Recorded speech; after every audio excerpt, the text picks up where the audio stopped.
Hello. Today's short video is looking at how to make a successful application to bring your child to the UK. There are two main routes. One is through the settlement route, and the other one is through the limited leave to enter route. Both are prescribed under the immigration rules. One is under Part 8, and the other one is under Appendix FM.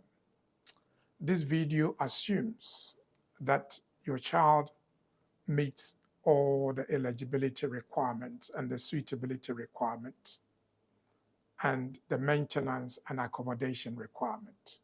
The video also assumes that your child is under 18. This is one of the most difficult areas of immigration laws, bringing a child from your home country to come and live in the UK. The law requires that you have a biological relationship with a child and that the child is under 18 at the date of the application. The law also requires that you have to show that you have exercised sole parental responsibility. Sole responsibility does not really have a definition, but the courts over the years have said that it's a fact-sensitive assessment of each and every case that requires that requirement to be met. So they require that the parent, who is a sponsor in this case, makes all the major decisions in the child's life. And this includes decisions about the child's education, the child's health and medical treatment, the child's religious upbringing, who the child associates with, and other important matters about children's lives. There's no requirement for you to be physically present with the child to make those decisions. However, you must be able to exhibit evidence which is objective enough, which confirms that you have exercised all the decisions in the child's life, and this must be all the major decisions in the child's life. So even if the other parent is somewhere in the world but not present in the child's country or present in the same country as the child, once you can show through documentary evidence, either letters from the church, from the hospital, from the school, and from other professionals, that will suffice to meet this rule.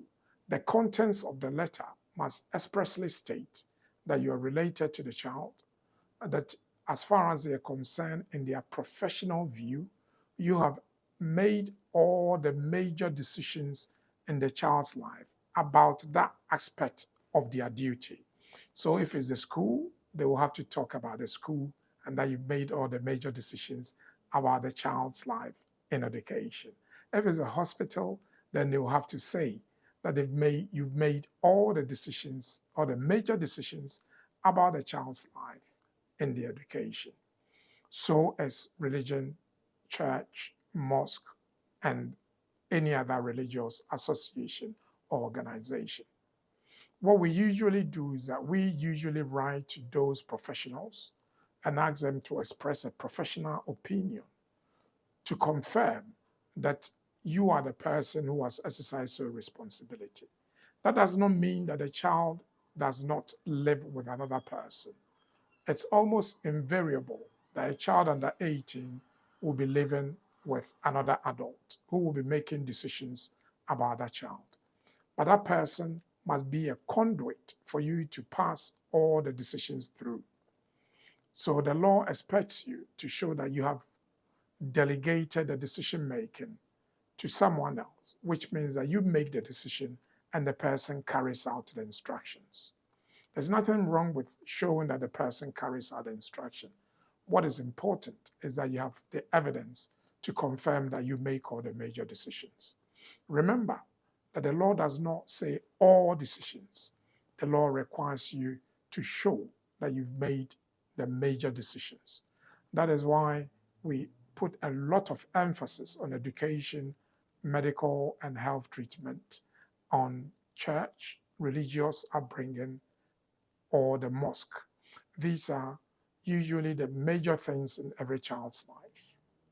We hope this is helpful